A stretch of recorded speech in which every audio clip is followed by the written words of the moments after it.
Muy buenas noches, licenciado Juan Francisco. ¿Qué tal, ¿Qué licenciado? tal, ¿Cómo está? Buenas Madeline? noches. ¿Qué tal, Darío? Buenas ¿Qué noches, licenciado.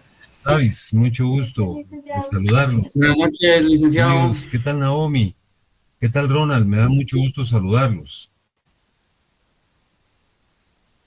¿Cómo está el clima por ahí, por donde ustedes están?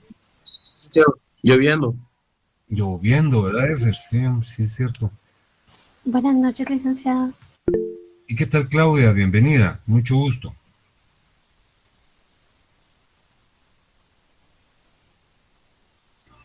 Licenciado, muy buenas noches, un gusto.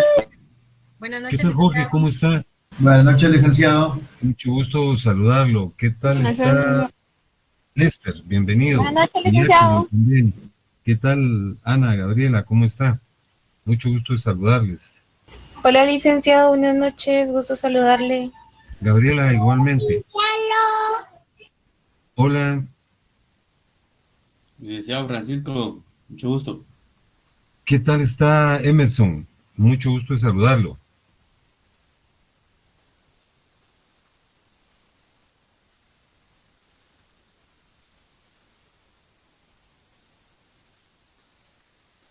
Por aquí estoy viendo a Darío López, que me imagino que es un profesional de las ciencias económicas.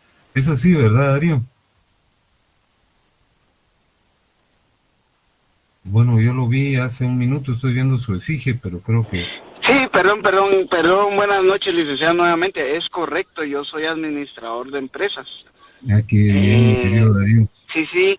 Y pues ahora estudiante de Derecho, ¿verdad, Lick? De derecho, sí, Perdone que fíjese. me cuesta, pero fíjese que la señal, yo normalmente recibo mis clases en el vehículo porque tengo que lidiar con el tránsito de todos los días, Lick, pero aquí No, es le hacemos terrible. lo posible para poder seguir avanzando, ¿verdad, Lick? Y pues por supuesto ahí estoy para servir en lo que sea, en los conocimientos que adquirí como administrador y pues vamos avanzando en esto, Lick, porque también me apasiona el derecho, ¿verdad? Gracias, Darío, es usted muy fino. Entonces ahorita viene tripulando su vehículo. Así es, Lick. De hecho, cuando usted termina Entonces, su clase, todavía no ha llegado a mi residencia, no, pero en lo que se puede vamos poniendo sí. atención y me refuerzo al final al llegar, ¿verdad? Porque como pues se trata de ver cómo seguimos avanzando en esto, ¿verdad, Lick? No importa cómo, pero se hace todo lo posible para poder poner atención y aprender. Felicitaciones, Darío, me da mucho gusto saludarlo, le presento mi felicitación, ya no hablemos para no distraerlo mucho.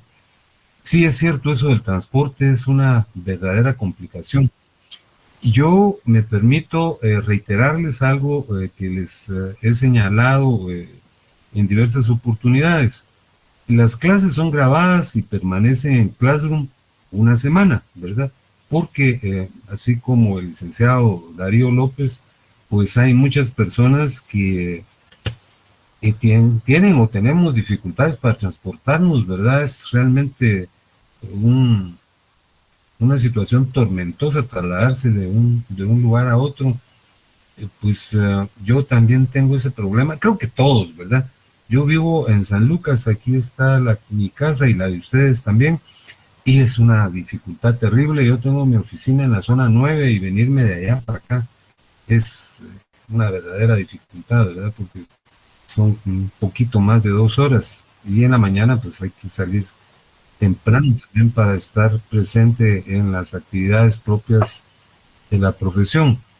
También les reitero que en PDF ustedes cuentan con el texto, no me han hecho entrega de los vehículos, perdón, de los libros que me corresponden para trasladárselos, aunque sea a algunas personas. Muy bien, en la última reunión, en el último contacto que tuvimos, abordamos el tema del concepto del derecho procesal constitucional, la definición del concepto, la naturaleza del mismo y el objeto del derecho procesal. Pues analizamos básicamente tres, tres de estas definiciones. Una de ellas era la del profesor Fix Amudio, la otra la de César Astudillo, una que yo formulé e incluí en mi texto, y le señalé que en términos de mucha concreción, sin alambicamientos ni extremos que muchas veces hacen abstrusas las definiciones, el derecho procesal constitucional es el estudio de los instrumentos y mecanismos empleados para defender la Constitución. Eso es en términos muy concretos, ¿verdad?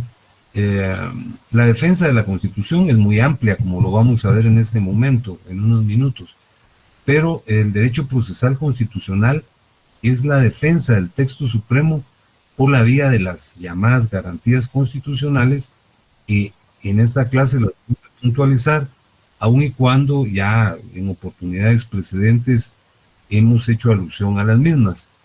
Respecto a la naturaleza del derecho procesal constitucional, le señalé que en una oportunidad inmediata, cuando se formuló esa interrogante, la doctrina contestó: bueno, si es derecho procesal, tiene que estar dentro del ámbito del derecho procesal.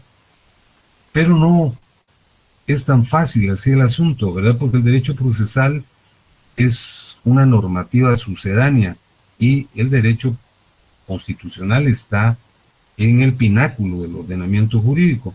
Entonces hubo otra respuesta también formulada con inmediatez: si no está dentro del derecho procesal, es lógico que esté situada dentro del derecho constitucional. Pero aquí también surgió otro planteamiento que evidenciaba lo incorrecta de esta afirmación. El derecho constitucional es derecho sustantivo y el derecho procesal constitucional es derecho adjetivo. Con la finalidad de mediar y obtener una posición conciliatoria, se dijo que de manera ecléctica habían elementos de derecho constitucional y de derecho procesal, pero definitivamente tampoco esto resultó admisible, y algunas opiniones como las de Eduardo Ferrer MacGregor puntualizaron de manera sabia que el derecho procesal constitucional es autónomo, ¿verdad? Y que no está inscrito en el contexto de ninguna otra área. Y precisamente los argumentos de Ferrer MacGregor para defender esta posición es que hay entidades en el derecho nacional y en el derecho internacional que se dedican exclusivamente al estudio del derecho procesal constitucional. Al margen de ello, la enseñanza universitaria ha incluido dentro de la estructura curricular el estudio específico del derecho procesal constitucional. Yo le señalé de manera anecdótica que en los lejanos, pero muy lejanos tiempos en los que yo estudié, solo había un curso de derecho constitucional y ahí se involucraban las garantías constitucionales. Al margen de eso, les traje a cuenta que hay muchas obras de derecho constitucional, numerosísimas, ¿verdad? Específicamente de derecho procesal constitucional. Y finalmente, les señalé, y concluimos la clase del día último, que el objeto del derecho procesal constitucional es el estudio de las garantías constitucionales. El día de hoy vamos a estudiar o a reiterar, porque ya lo hemos expuesto en oportunidades precedentes, lo relativo a la defensa de la Constitución, y precisamente para ello les presento el temario de esta noche, que es el siguiente.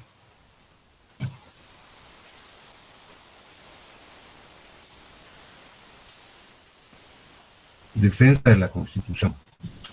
Fíjense que antes de iniciar la exposición quiero comentarles que aquí el tiempo no es tan bonacible. Entonces, si hubiera algún problema, que la luz se cortara y no hubiera video, esperamos unos minutos para tratar de reincorporarnos, pero espero y confío en que no vaya a ocurrir nada. Bueno, hablemos de la defensa de la Constitución. Y ya lo expusimos y lo reiteramos ahora, que la defensa de la Constitución conlleva la concurrencia de varios instrumentos, no solo jurídicos, sino, como vamos a ver en algunos minutos, de diversa índole para defender la Constitución. Y también les he comentado en oportunidades precedentes que en una época relativamente lejana se concibió a la Constitución política no como una norma, sino como una proclama, como un enunciado de valores y de principios. Eso ocurrió en Francia, después de la Revolución Francesa, cuando se emitió la famosa proclama de los derechos del hombre y del ciudadano. Y todos los revolucionarios creyeron que, como el espíritu revolucionario estaba encendido, todos iban a respetar la Constitución, pero no fue así, ¿verdad? Entonces resultó indispensable crear mecanismos para la defensa de la Constitución. Y fíjense que dentro de la defensa de la Constitución hay una posición genérica que se llama de medidas de protección a la Constitución, lo que aparece aquí en el 1.1, y las garantías constitucionales, que son las que nos atañen directamente, pero vamos a hacer referencia a la protección de la Constitución en términos de generalidad. Precisamente en el número 2 le señalo que la defensa de la Constitución está situada dentro de un capítulo especial del derecho procesal constitucional que se llama Teoría de la Defensa de la Constitución. Y traigo a cuenta cuáles son los antecedentes, los cuales ya hemos citado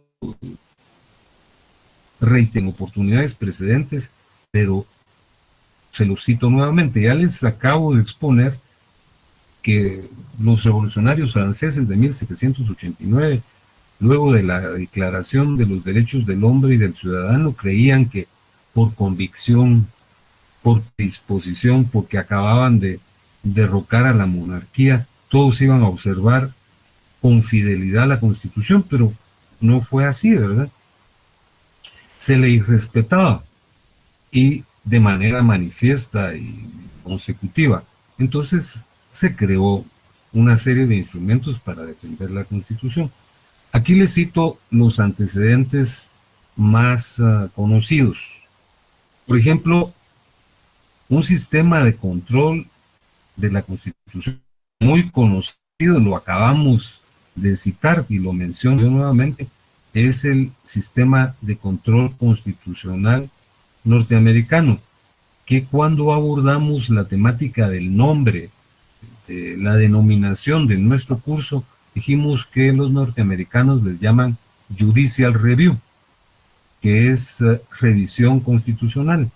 La revisión constitucional es lo que generó el sistema de control constitucional norteamericano. Fíjense que ese sistema se llama difuso o incidental, y les voy a explicar por qué se llama difuso. Se llama difuso porque en los Estados Unidos no existe una corte de constitucionalidad. Allá el control constitucional lo realizan todos los tribunales del sistema. Se pueden hacer planteamientos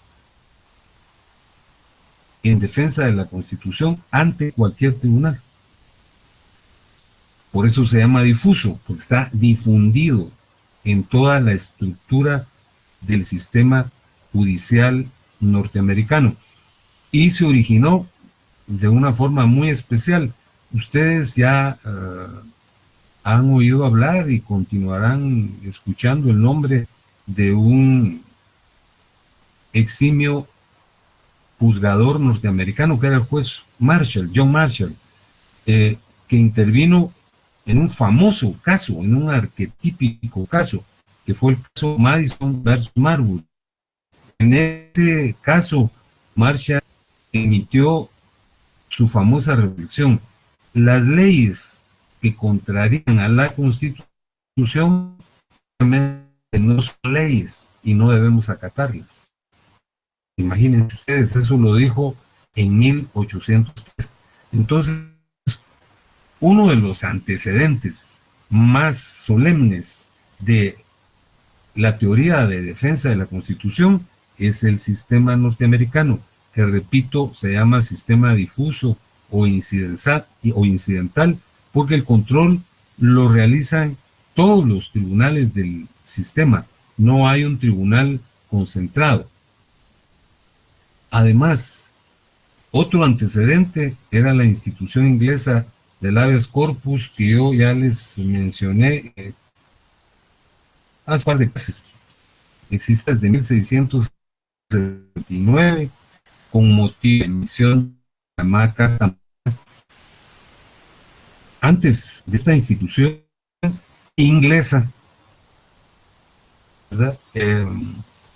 Las personas eran detenidas y no eran consignadas, no eran presentadas ante un juez, se pasaban el tiempo sin que de alguna manera se iniciara el proceso. Entonces se creó la institución del habeas corpus, que ahora pues es muy generalizada y reconocida, incluida en todos los normativos.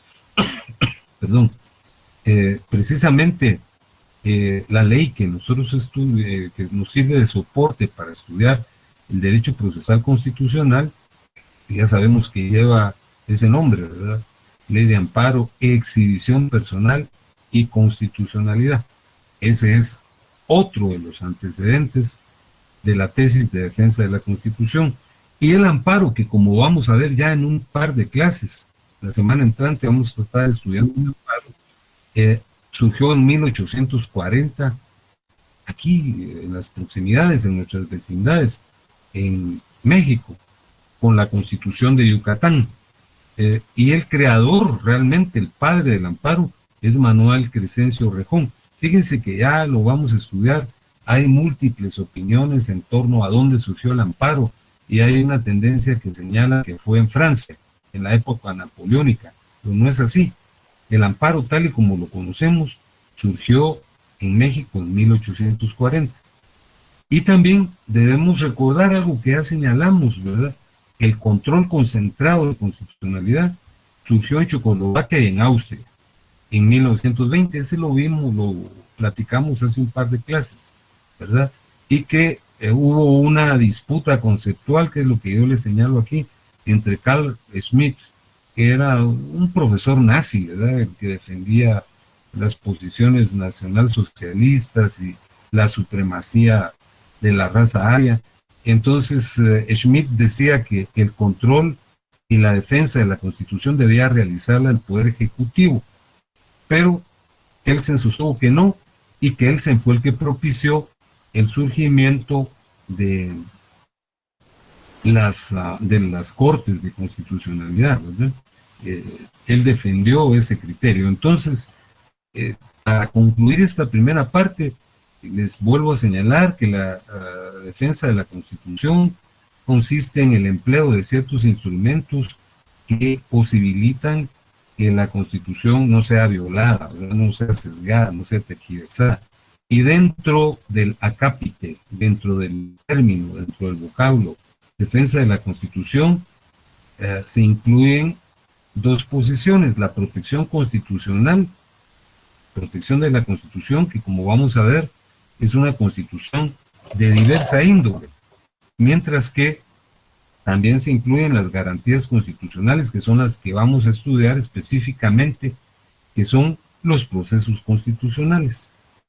Y vuelvo a repetir que el origen de la defensa de la Constitución lo encontramos en diversos sucesos, en el sistema de control constitucional norteamericano, el Judicial Review, que creó el sistema difuso o incidental con la participación del juez John Marshall, que intervino en un arquetípico proceso que fue el caso Madison versus Marbury, donde él pronunció la famosa frase que las leyes que contradicen o vulneran la Constitución sencillamente no son leyes.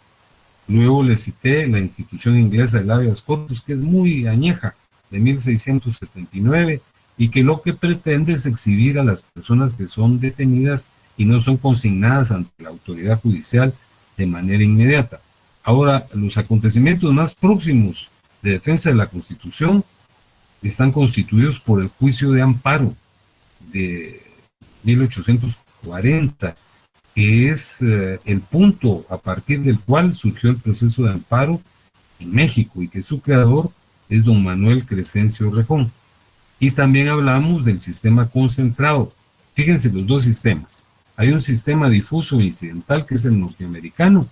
Todos los tribunales conocen de la defensa constitucional, mientras que en el sistema concentrado, quien conoce los planteamientos en torno a la defensa de la Constitución es un tribunal especial que se llama Corte de Constitucionalidad, ¿verdad? Entonces, si yo les pregunto, o les voy a preguntar, ¿qué diferencia hay entre el control llamado sistema difuso y el sistema concentrado? Ustedes tendrán que decirme que el sistema difuso se caracteriza porque no hay Corte de Constitucionalidad. Los planteamientos constitucionales son conocidos y resueltos por todos los tribunales del sistema. Y el sistema de control concentrado se caracteriza porque en el mismo hay un tribunal específico para conocer y resolver los problemas de constitucionalidad. Fíjense que, obviamente, en Guatemala, ese es el número 3, seguimos el sistema kelseniano, ¿verdad? Hay un tribunal constitucional, aunque vamos a ver en su oportunidad que el control en Guatemala es mixto, es que yo les expondré en su oportunidad, pero aquí hay básicamente un tribunal específico que permite el control de la Constitución, ¿verdad? Que es la Corte de Constitucionalidad. Aunque debo señalarles algo, ahí lo consigno invocando el artículo 135. Quienes debemos defender la Constitución con mayor ahínco y mayor dedicación y respeto somos los ciudadanos. Vean el artículo 135 de la Constitución.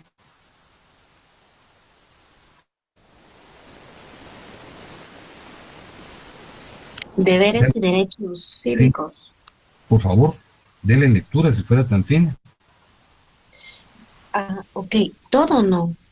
¿Todo, licenciado? Solo hasta la literal B. Ok. Artículo 135, deberes y derechos cívicos. Son derechos y deberes de los guatemaltecos, además de los consignados en otras normas de la Constitución y leyes de la República, los siguientes. A. Servir y defender a la patria. B. Cumplir y velar porque se cumpla la Constitución de la República. Muchísimas gracias. Mire, fíjese que hay aspectos colaterales, ¿verdad? Pero que deben manifestarse admirativamente. Usted realizó una muy buena lectura, todos, la mayor parte, por barbarismos en los que incurrimos, no leemos con eficiencia la letra Y, ¿verdad? La Y, pero usted le dio la pronunciación correcta. ¿Usted es maestra, no? No, soy periodista. Con razón.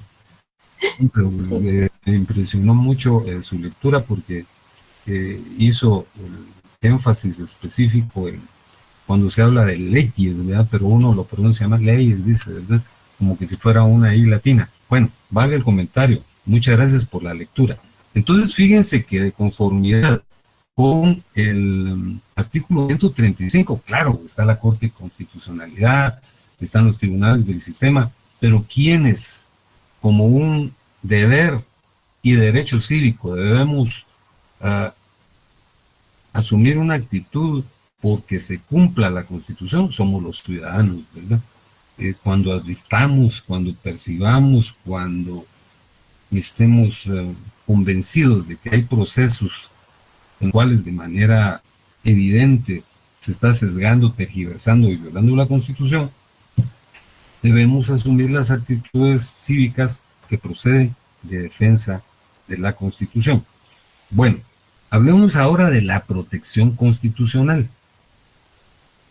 Fíjense que la protección constitucional no impone necesaria, indispensable y exclusivamente el uso del derecho, porque hay una serie de instrumentos, aquí se los señalo, instrumentos políticos, económicos, económicos, sociales, ¿verdad?, que tienen el propósito de limitar al público y sus titulares se sometan a los lineamientos establecidos en la Constitución. Fíjense que ese es el objeto de la Constitución. Yo les platiqué que hubo una época, al principio de la Edad Moderna, el poder se reconcentró. En la Edad Media se dividió, ¿verdad? Estaban los señores feudales, eran señores muy poderosos, tanto a veces más que el propio rey, pero luego, al principio de la Edad Moderna, se reconcentró el poder político en el rey y surgió el absolutismo. Entonces, los reyes crearon la famosa tesis del derecho divino de los reyes. Los reyes solo debían acatar las disposiciones de Dios, que eran preceptos emitidos en esa época por la iglesia más poderosa, ¿verdad?, que era la Iglesia Católica. Entonces, era a caer en la arbitrariedad, pero acontecimientos como la Revolución Francesa propiciaron el surgimiento de la Constitución, y de conformidad con la Constitución, gobernantes y gobernados deben acatar la ley. Y la Constitución lo que pretende es básicamente limitar el poder público. Por eso es que los funcionarios, al contrario de los ciudadanos, solo pueden hacer lo que la ley los faculte. Los ciudadanos podemos hacer lo que la ley no nos prohíbe, ¿verdad? Entonces hay mecanismos políticos para preservar la integridad de la Constitución.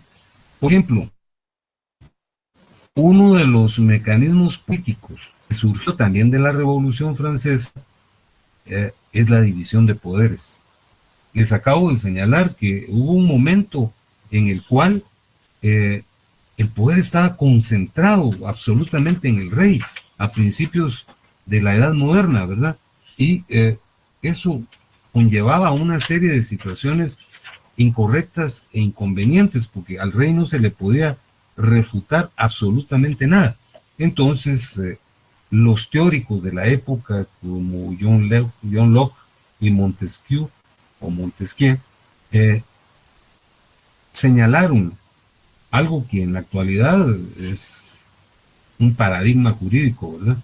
El hecho de que el poder, que es uno, debe ser ejercido por tres órganos, ¿verdad? El organismo ejecutivo, el organismo judicial y el organismo legislativo. Entonces, la división de poderes es, en principio, como lo vamos a ver seguidamente, una manifestación de control de constitucionalidad. Fíjense que esta es de seguro una pregunta del examen. ¿Qué son los controles intraorgánicos y los controles interorgánicos? Todas las dependencias del Estado deben ejercer un control intraorgánico al interior. Por ejemplo, un ministerio. El ministerio debe controlar a sus direcciones, a sus departamentos, que observen la Constitución. Ese es un control intraorgánico, cuando, por ejemplo, el ministro controla el despacho de los viceministros controlan que los directores que correspondan están cumpliendo con la Constitución y con la ley y que la respetan. Pero fíjense que probablemente esa labor no resulta tan dificultosa, ¿verdad? Porque los ministros tienen potestad extrema de conformidad con el artículo, ¿cuál es? 193 y 194, tienen competencia sobre las diferentes, lo voy a leer en este momento, solo lo ubico. Vean por favor el artículo 193, si no me equivoco, no, 193, sí, dice, 193 ministerios. Para el despacho de los negocios del organismo ejecutivo, habrán los ministerios que la ley establezca con las atribuciones y competencias que la misma señale. Dice el 194, funciones del ministro. Cada ministerio estará a cargo de un ministro de Estado, quien tendrá las siguientes funciones: ejercer jurisdicción sobre todas las dependencias de su ministerio. Es decir, él va a controlar su ministerio. Ese es un control intraorgánico, porque él controla su ministerio, que se actúe de conformidad con la Constitución y la ley. Pero fíjense que también hay un control interorgánico, cuando los órganos legislativo, ejecutivo y judicial se controlan entre sí. Esa es realmente una manifestación de la división de los poderes. Fíjense que, por ejemplo, el ejecutivo realiza un control de las labores del legislativo a través del veto. Vean el artículo... Bueno, no, ahí no está bien. ¿No? No, ahí no está bien. Compañera, ¿puede apagar su micrófono? Por favor. Andrea Juárez. Por favor, compañera. Muchas gracias, compañeros, sí son ustedes muy finos. Bueno, les señalaba yo que los controles interorgánicos son sumamente importantes. Cuando el Ejecutivo controla al Legislativo, el Legislativo controla al Ejecutivo, el Judicial los controla a ambos. ¿Cómo los controla? Por ejemplo, fíjense que la labor del organismo legislativo, del Congreso, es la emisión de leyes y la fiscalización. Dicen ellos que tal vez le han dado en los últimos tiempos más énfasis a la fiscalización, porque sobre todo en estas épocas de elecciones, ¿verdad? Pero imagínense que el legislativo emite una ley que vulnera la Constitución, entonces el presidente en Consejo de Ministros tiene la oportunidad de vetarla. ¿Qué quiere decir de vetarla? No la sanciona y no la publica. Vean el artículo 178, por favor.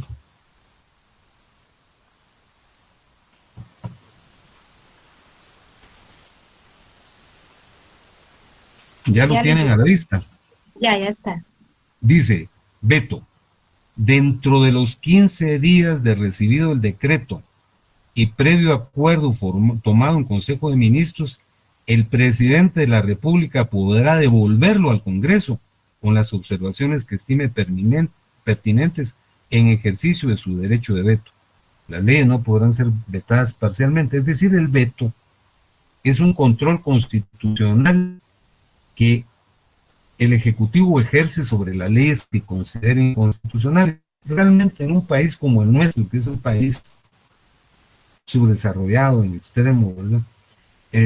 Pues se ha convertido en un control político, en una medición de fuerzas políticas, pero en rigor y en pureza debe ser un mecanismo para evitar la lesión constitucional. Entonces el presidente le regresa el decreto, ¿verdad?, que ha emitido el Congreso. Esto también está legislado, si mal no recuerdo, en el artículo 183, creo que en la literal H. Miremos, por favor. 183, literal H. Sí, dice que son funciones del presidente, ¿verdad? Y en la literal H ya lo ubicaron. Muchas gracias. Dice, el presidente puede ejercer el derecho de veto con respecto a las leyes emitidas por el Congreso, salvo en los casos en que no sea necesaria la sanción del Ejecutivo. Pero entonces, un mecanismo de control de la constitucionalidad es el veto. ¿Y qué es lo que puede realizar el Congreso, el organismo legislativo, para controlar que el presidente actúe de conformidad con la Constitución? Veamos el artículo 166, que es el artículo que regula la interpelación de los ministros. Tráiganlo a la vista, por favor. Dice: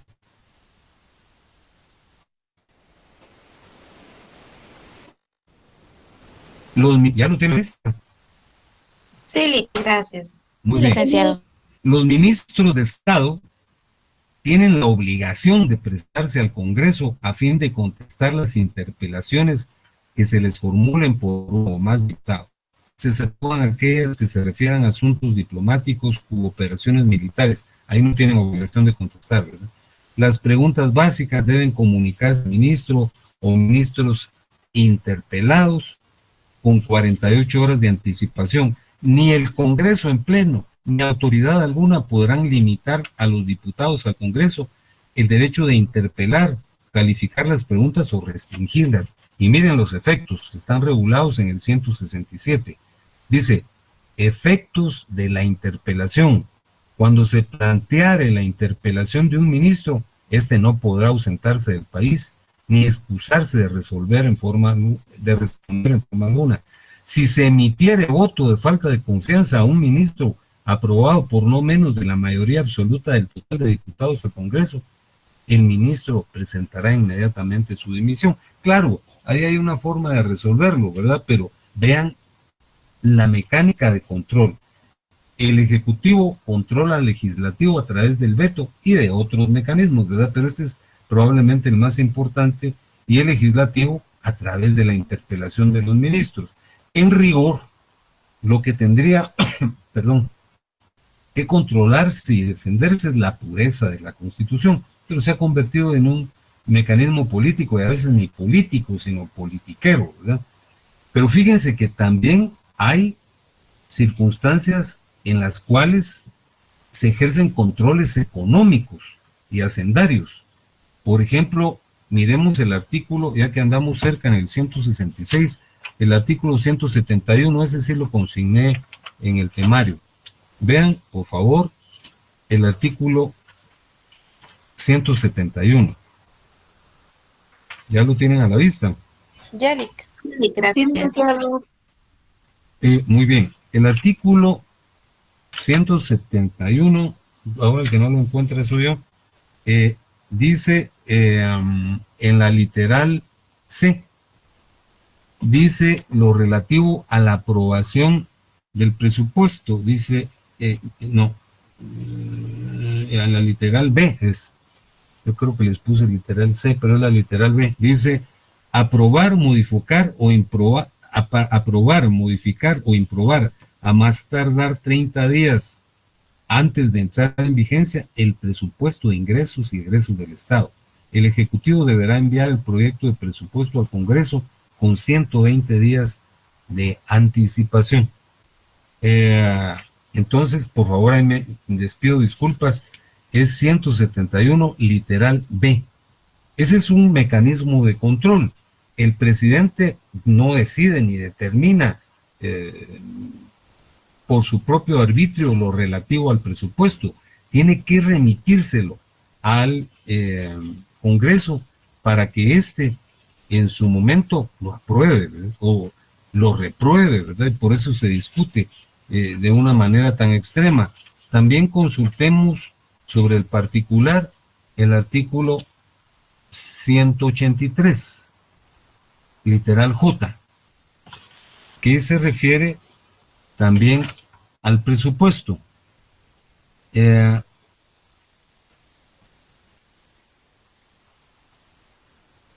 183 literal J dice lo siguiente, FG HIJ, someter anualmente al Congreso, esa es la obligación del presidente, someter anualmente al Congreso para su aprobación con no menos de 120 días de anticipación a la fecha en que principiará el ejercicio fiscal por medio del ministerio respectivo, el proyecto de presupuesto que contenga en forma programática el detalle de los ingresos y egresos del Estado. Entonces adviertan ustedes, pues hay controles intraórganos que, repito, realizan de conformidad con los artículos 183 y 184 que ya leímos los ministros, ¿verdad?, en relación a su ministerio. Pero hay también controles interórganos, que son los que se realizan entre las manifestaciones del poder público, como la aprobación del presupuesto. Y hay también mecanismos de control de tipo social. El mecanismo de control de tipo social lo realiza realmente los grupos de la sociedad civil organizados, ¿verdad? Son grupos intermedios. Se supone que los partidos políticos tendrían que realizar esta labor y en efecto, en alguna medida la realizan en algunas ocasiones cuando asumen criterios de oposición en contra de los planteamientos que se formulan y que violan la Constitución.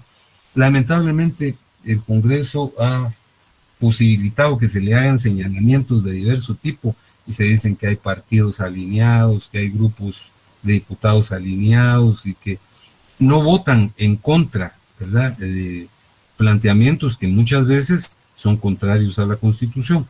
Ahora, la sociedad civil se ha asumido una serie de conductas valerosas y admirables en donde manifiestan su oposición a procedimientos que de alguna manera están lesionando las leyes y los conceptos de la democracia, ¿verdad? Entonces, esto es lo relativo a la defensa de la Constitución, que como ustedes pueden ver, se puede hacer por medios políticos, económicos, hacendarios y sociales. Pero lo que no quiere decir que lo anterior no nos incumba, es de nuestra incumbencia, por supuesto. Pero lo que vamos a desarrollar, a examinar, a estudiar,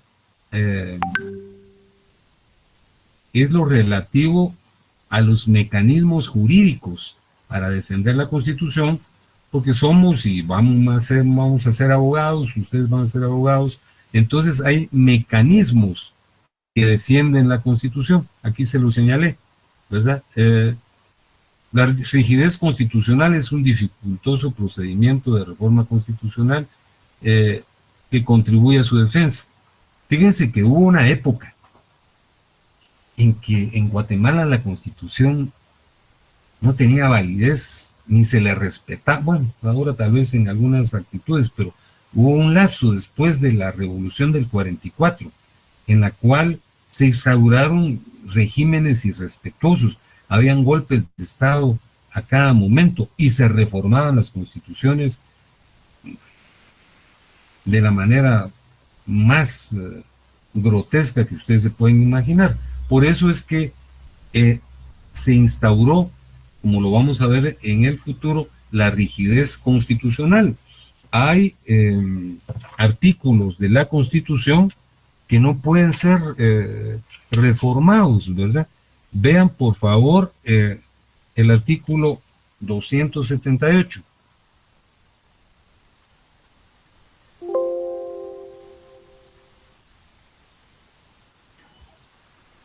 Ya lo tienen, licenciado. dice, Ya. para reformar que es el 277, el 278, para reformar o cualquier artículo de los contenidos en el capítulo 1 del título 2 de esta Constitución, es indispensable que el Congreso de la República, con el voto afirmativo de las 2/3 partes de los miembros que lo integran, convoque a una Asamblea Nacional Constituyente. Entonces, no es tan fácil ahora proceder a realizar una reforma, ¿verdad? Y hay artículos no reformables, que son los regulados en el artículo 281, que les pido por favor que vean. Dice el artículo 281, artículos no reformables. En ningún caso podrán reformarse los artículos 140, 141, 165, inciso G, 186 y 187. Estos se refieren a que el presidente, por ejemplo, no puede prorrogar, ¿verdad? Ya, él no puede prorrogar su permanencia, no se puede atentar contra la condición de Estado soberano y republicano. Hay artículos muy especiales en los cuales el que ha sido golpista, ¿verdad?, el que ha propiciado un golpe y ha arribado al poder por esa vía, no puede participar en una elección, aunque aquí ya se dio, ¿verdad?, a principios del siglo.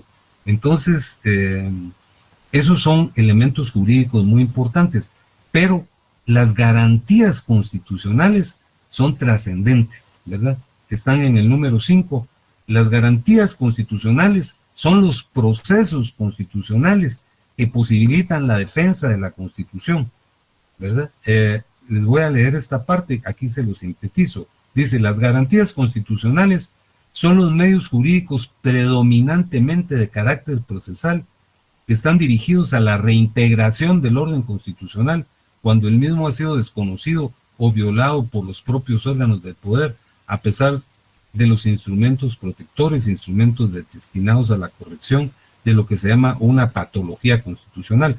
En Guatemala se vivió una patología constitucional, ustedes recuérdense todavía, bueno, ustedes probablemente no lo recuerdan porque son muy jóvenes, pero a mediados de los años 90, el propio presidente violó la Constitución, canceló, que era Serrano Elías, ¿verdad? Canceló el Congreso y quiso capturar al Procurador de los Derechos Humanos y fue la Corte de Constitucionalidad, como lo vamos a estudiar en algunos minutos, la que rescató el orden constitucional. Ahora, para concluir, ¿cuáles son las garantías constitucionales que contempla la Constitución? Las que vamos a estudiar son estas: la exhibición personal, el amparo, la inconstitucionalidad de las leyes en casos concretos y la inconstitucionalidad de leyes de carácter general. Fíjense que aquí vamos a agregar una figura muy especial que es el habeas data, que es también, no está, algunos dicen que no está regulado expresamente en la Constitución, y pudiera ser que no lo esté, pero es el derecho de acceso a la información, ¿verdad? Y en razón de ese habeas data es que se han creado estas oficinas en las instituciones públicas, en donde no se puede negar la información, y hay una ley de acceso a la información. Entonces aunque algunos digan que no, es una garantía constitucional que nosotros vamos a estudiar. Entonces, las garantías constitucionales que contempla la Constitución y que nosotros vamos a estudiar son la exhibición personal, el amparo, la inconstitucionalidad de leyes en caso concreto, la inconstitucionalidad de leyes de carácter general y el habeas data. Con esto concluimos nuestra exposición de esta noche y hoy no les voy a hacer preguntas. Les deseo que descansen y los saludaré nuevamente el lunes de la semana venidera. Que tengan ustedes muy buena noche. Licenciada, una pregunta nada más antes de finalizar la clase. Cuando usted hablaba solo de el control interorgánico, eso es lo mismo que la ley de pesos y contrapesos, algo así creo que es. La ley de pesos y contrapesos. Teoría, perdón, de frenos y contrapesos, perdón. Sí, la ley ¿es lo mismo? Sí, es lo mismo, solo que eso es el control interorgánico. El control intraorgánico es al interior de una misma institución que está situada dentro del contexto de uno de las manifestaciones del poder. Yo le señalé el poder ejecutivo a través de los ministerios. Ahora, la ley de frenos y contrapesos es el control interorgánico, porque ahí lo ejerce el legislativo, el ejecutivo y judicial, que se autocontrolan y asumen actitudes que posibilitan el freno de algunos procedimientos o conductas que van a violar la Constitución. Ok, muchas gracias, licenciado. Fíjese que esta tesis es lo que yo le señalaba. La tesis de los frenos y contrapesos surgió después de la Revolución Francesa, con John Locke y Montesquieu. Montesquieu, recuérdense, que escribió su famoso texto El espíritu de las leyes, donde aborda este tópico de manera muy especial, porque ellos venían, me refiero a los franceses, de vivir un proceso verdaderamente severo, ¿verdad?, que fue el de la monarquía, y recuérdense cómo el asunto llegó hasta extremos verdaderamente severos que concluyeron con la toma de la Bastilla. El rey Luis y María Antonieta pretendían escapar y los capturan y los procesan y les aplican la pena máxima, ¿verdad? Porque tanto al juez como a ella, ¿verdad? Porque era un abuso extremo. Entonces, para que no se concentrara el poder nuevamente, entonces se sugiere y lo sugiere Montesquieu, y John Locke lo había dicho antes, ¿verdad? Que se crearan 3 manifestaciones del poder público que se frenaran y se autocontrolaran entre sí. ¿Qué es lo que ocurre acá, verdad? Bueno, lo que debiera ocurrir, ¿verdad? El Ejecutivo trata de controlar al Legislativo mediante el veto, el Legislativo pretende controlar al Legislativo a través de la interpelación de ministros, el Judicial trata de controlar a estos otros 2 órganos a través del antejuicio, iniciando los procesos para levantarlo. Entonces, su señalamiento es muy efectivo, así es como se le denomina, y es un capítulo del programa, es la tesis de los frenos y contrapesos creada específicamente por Montesquieu en el espíritu de las leyes, pero antes habían existido formulaciones como la de Locke, ¿verdad? Que también abogaba por la división del poder público, no tan puntual como Montesquieu, pero ya lo había expuesto él. Espero que que le haya dado respuesta a su interrogante. Sí, muchísimas gracias, licenciado, muy amable. A usted por intervenir hoy, le estoy muy agradecido. Licenciado, buenas noches. Y muy buenas noches. ¿Le puedo hacer una consulta en relación a lo que usted mencionaba, el artículo 186 de la prohibición que tiene la Constitución?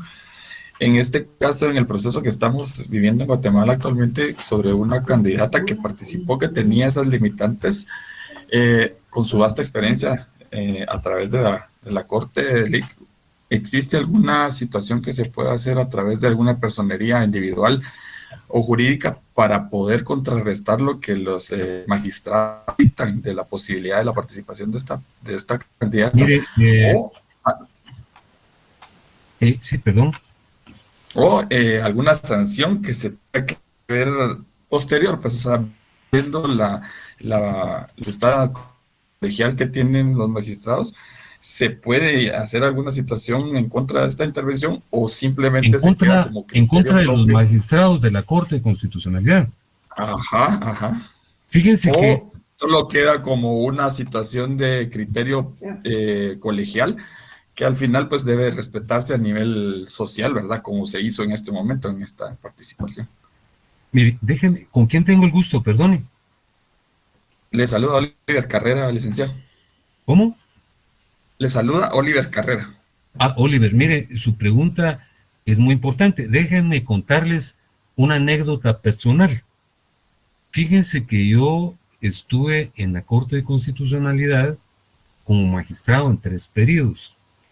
Inicialmente, cuando yo era decano de la facultad de Derecho, que lo digo con todo orgullo y perdónenme la inmodestia, cuando concluí participé para ser magistrado de la Corte de Constitucionalidad como suplente.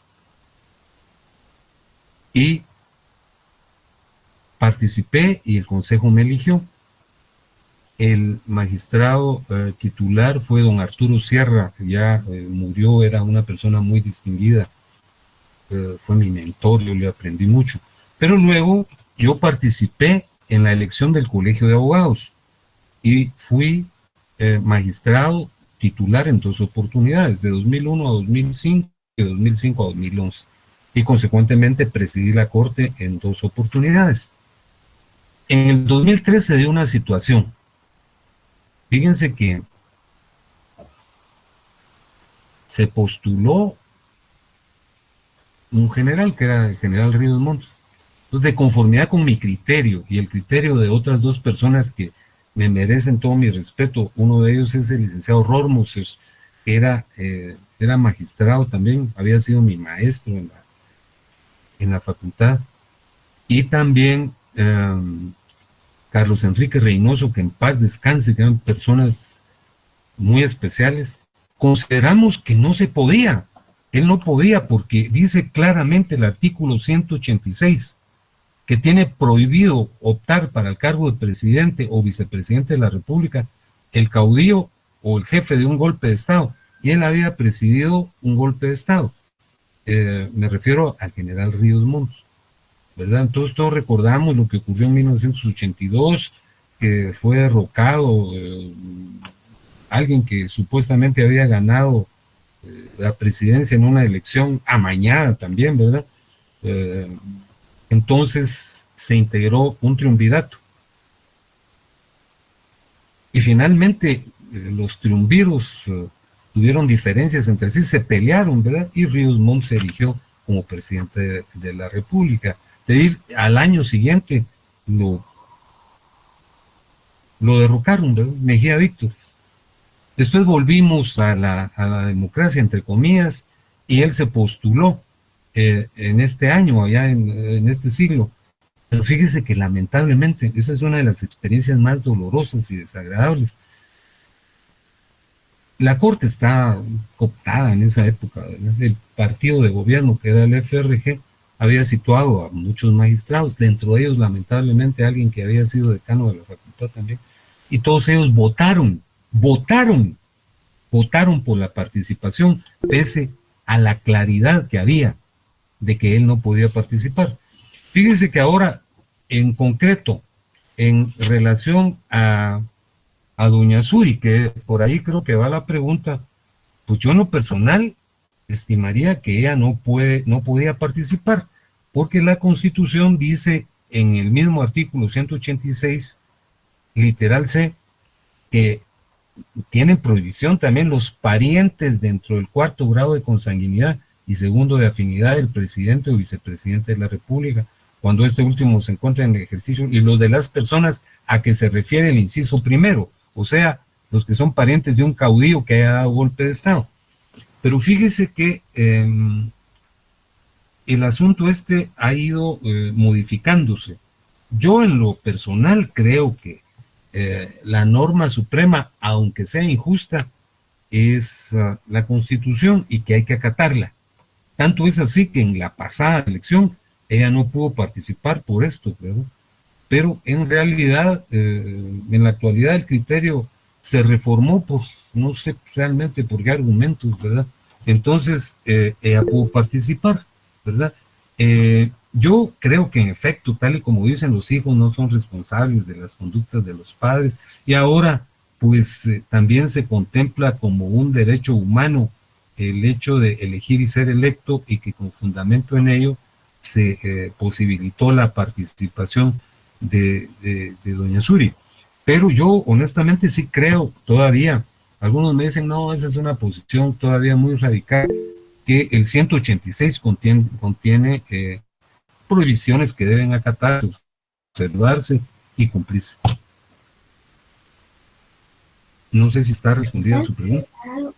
Sí, muchas gracias, Lick, muy amable. Más que todo sería entonces a criterio directamente de los magistrados, ¿verdad? Fíjese que la verdad es que recuérdese que también hay un precepto por ahí que dice que sobre todo los magistrados de la Corte Constitucional tienen libertad y no pueden ser enjuiciados por sus opiniones y resoluciones, ¿verdad?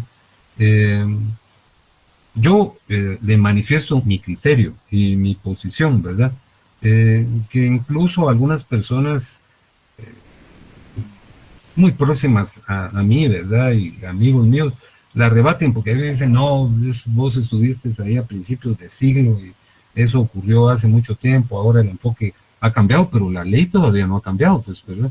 Entonces, ese es mi criterio. Muchas gracias, licenciado. No, usted, muchas gracias por su pregunta. Oye, pues les deseo que descansen, que tengan muy buena noche y cuidado con los aguaceros que están a la orden del día. Gracias, licenciado.